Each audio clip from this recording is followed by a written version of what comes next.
had one of Paris's most prestigious business universities. An email subject line caught every student's attention. The email subject line, Islam, the first revolution for women's rights. Open forum, all questions. Welcome.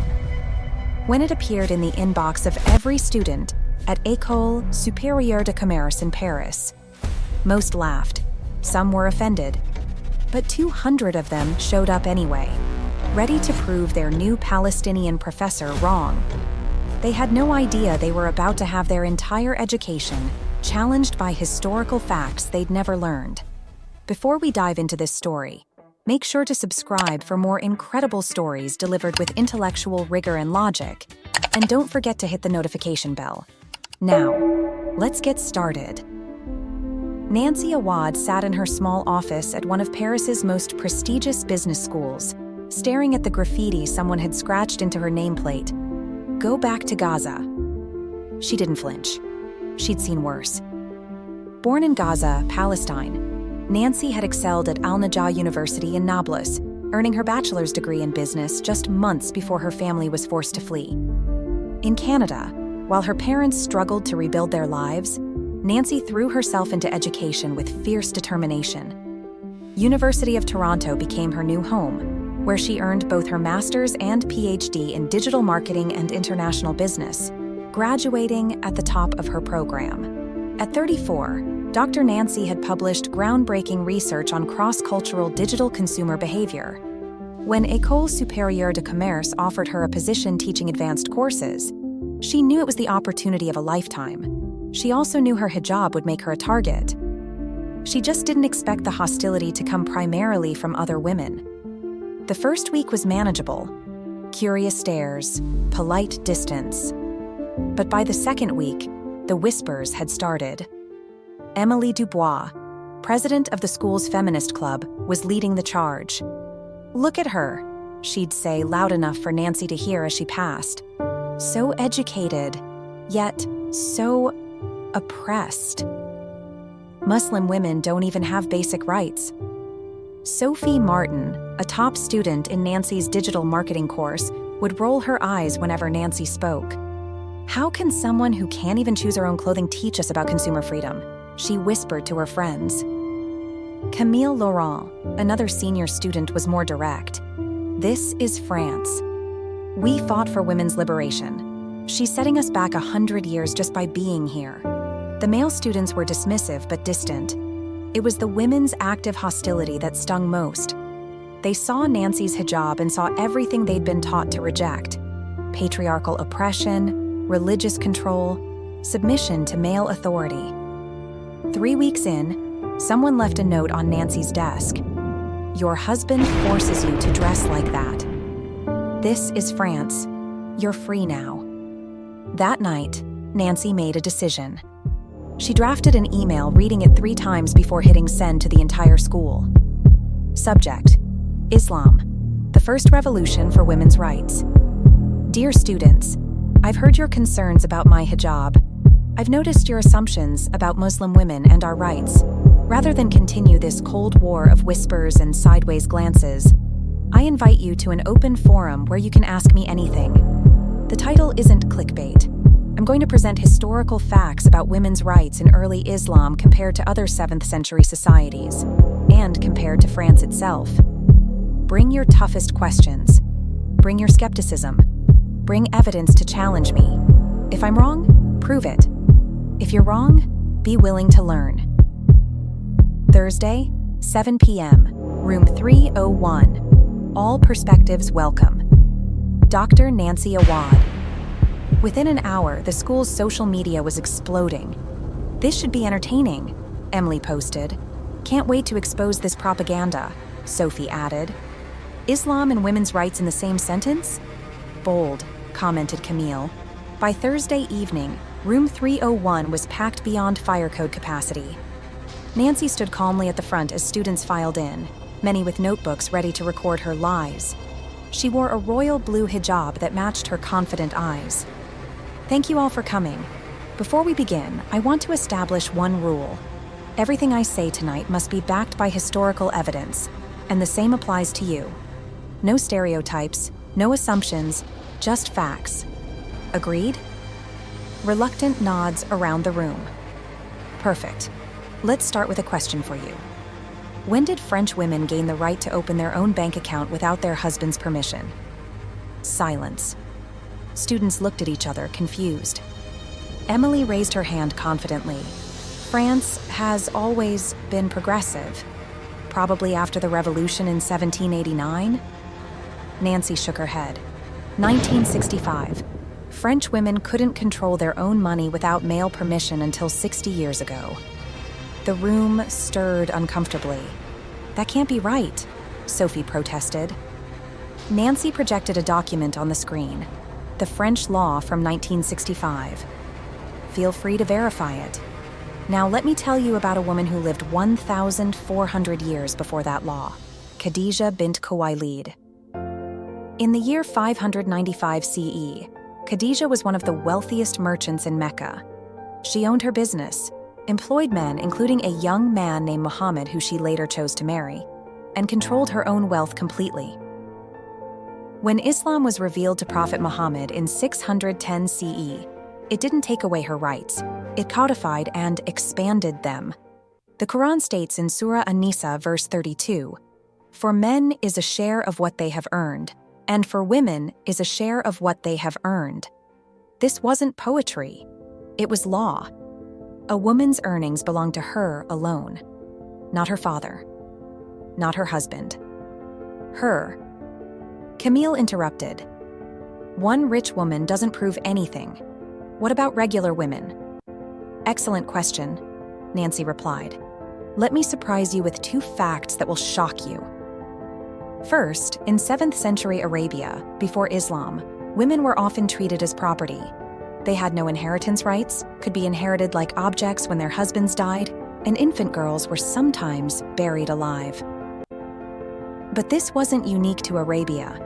In 19th century Europe, specifically Great Britain, over 1,000 years later, international auctions were taking place where some men sold their wives.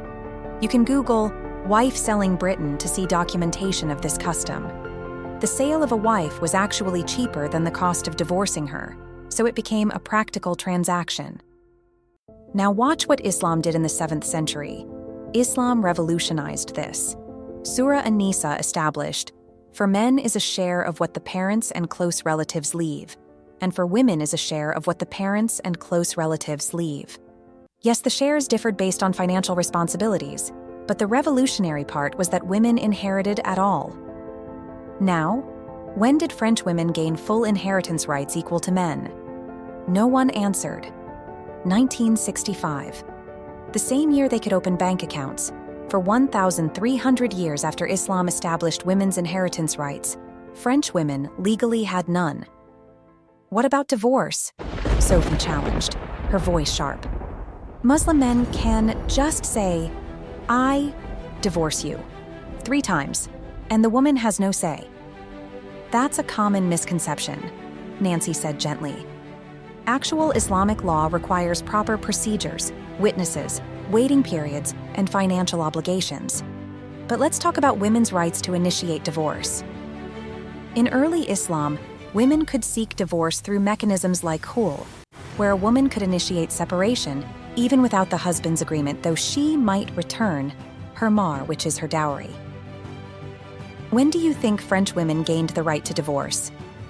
Probably around the same time as inheritance, Emily guessed. 1960s? Close. Divorce was briefly legal from 1792 to 1816 during and after the Revolution. Then Napoleon abolished it. French women couldn't divorce again until 1884, and only for extreme causes like adultery or severe abuse. No-fault divorce came in 1975. For over 1,200 years after Islam gave women divorce rights, French women were trapped in marriages with no legal exit.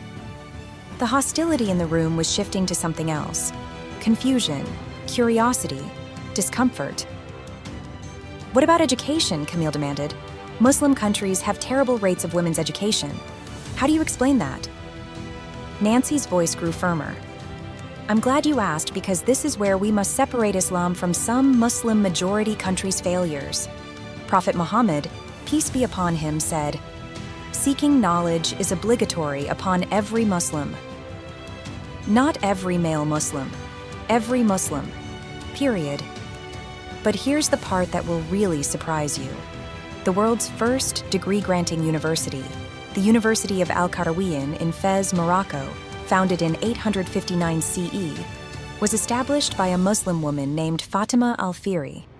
A woman built the oldest continuously operating university in the world. When did the Sorbonne admit women? Silence. 1868, over 1,000 years later. Oxford didn't fully admit women until 1920. Cambridge in 1948. Sophie's hand shot up. But that's ancient history. What about now? Muslim women today face oppression. You're absolutely right to raise this concern, Nancy said, and the room went quiet at her unexpected agreement. Some Muslim-majority countries today fail Muslim women and have some serious problems. But here's the crucial distinction you must understand. That's not because of Islam. It's because they've abandoned Islam's teachings. The problem isn't the religion that gave women property rights in 610 CE. The problem is cultures and governments that ignore those rights. That's critical to understand. Nancy's voice strengthened with conviction. However, the vast majority of Muslim countries today have granted women comprehensive freedoms. Women are free to pursue education, establish careers, run businesses, and exercise their choices within the framework of what is permissible. And here's the beautiful part that Western feminism completely misses. Whether a woman chooses to work, study, or dedicate herself to her home, whether she's a daughter, sister, wife, or mother, Islam mandates that it remains the man's responsibility to provide for her needs and expenses. This isn't oppression, it's protection and honor. She's financially secure regardless of her choices. Her earnings, if she works, belong entirely to her. His earnings must support the family. She has freedom with security, not freedom or security. The room was absorbing this completely new framework. Politically, Muslim women participated early too, Nancy continued. In the Battle of Uhud in 625 CE, women like Nusayba bint Ka'ab fought alongside men and were consulted on strategy. Aisha, the Prophet's wife, was one of the most important Islamic scholars. Men traveled weeks to learn from her. When did French women get the right to vote? 1944, Emily whispered, finally realizing the pattern. Swiss women couldn't vote until 1971. American women gained suffrage in 1920. For over 1,300 years, Muslim women participated in scholarship and political consultation, while European women were legal dependents. Nancy touched her blue hijab. Now, about this. You see oppression. I see Quranic commands that protect women's dignity by emphasizing character over physical appearance. But more importantly, Islam gave women these rights and protected their dignity. The Quran commands in Surah An-Nisa, "And live with them in kindness." Prophet Muhammad said, "The best of you are those who are best to their wives." Spiritually, men and women are completely equal. Surah Al-Ahzab states, "Indeed, the Muslim men and Muslim women, the believing men and believing women, for them Allah has prepared forgiveness and a great reward." My hijab isn't submission to men, it's submission to God, just like a nun's habit. The difference is you respect her choice but question mine. That's when Emily stood up, tears streaming down her face. I never knew any of this. We learned that Islam oppresses women, that the hijab is forced, that Muslim women have no rights. Why didn't anyone teach us about Khadijah? About the inheritance laws? About Fatima al-Fihri? Sophie's voice cracked. I've been so cruel to you, I thought I was defending women's rights by rejecting you. But I didn't even know my own grandmother couldn't have her own bank account. Nancy's voice was gentle. You weren't cruel. You were misinformed. Our education systems often teach simplified narratives. West equals progress. Islam equals oppression. Reality is far more complex. The West has made tremendous progress for women. That's undeniable. But that progress is recent. And Islam's early contributions to women's rights have been systematically erased from history books. The 3-hour forum ended past midnight. Students who had come to expose Nancy left in thoughtful silence. Over the following weeks, something remarkable happened. Emily's feminist club invited Nancy to co-host a series on women's rights in world religions. Sophie apologized publicly and wrote her thesis on the erasure of Muslim women's historical achievements. Camille started wearing a headscarf to her church, inspired by the comparison to Mary, mother of Jesus, whom Christians depict with covered hair. The school created a new elective, Comparative Women's Rights, Historical Perspectives, which Nancy now teaches to packed lectures. But the most powerful change was personal. The women who had whispered about Nancy's oppression became her fiercest defenders. They learned that the hijab wasn't a symbol of submission. It was a symbol of a 1,400-year tradition that revolutionized women's rights. 6 months later, Nancy sat in that same office, now decorated with thank you notes from students. Her nameplate had been replaced. The new one read, Dr. Nancy Awad, Building Bridges Through History. Emily knocked and entered. Dr. Nancy, I wanted to tell you something. I'm thinking of converting to Islam. Nancy looked up, surprised. Emily, that's a serious decision. Have you studied it thoroughly? I have. And I realized something. I was so busy defending what I thought were my rights that I never learned what rights actually are. Islam gave women revolutionary rights 1,400 years ago. Some modern Muslim societies fail to uphold them, but that's human failure, not religious failure. I want to be part of reclaiming that legacy. Today, Dr. Nancy is one of the most popular professors at École Supérieure de Commerce. Her course on cross-cultural marketing now includes modules on deconstructing stereotypes through historical research. As she tells her students in every lecture, before you judge a religion, learn its actual teachings. Before you pity someone's choices, understand their reasoning. And before you claim your culture as superior, study your own history with honesty. The hijab I wear represents 1,400 years of women's rights you were never taught about. Now you know.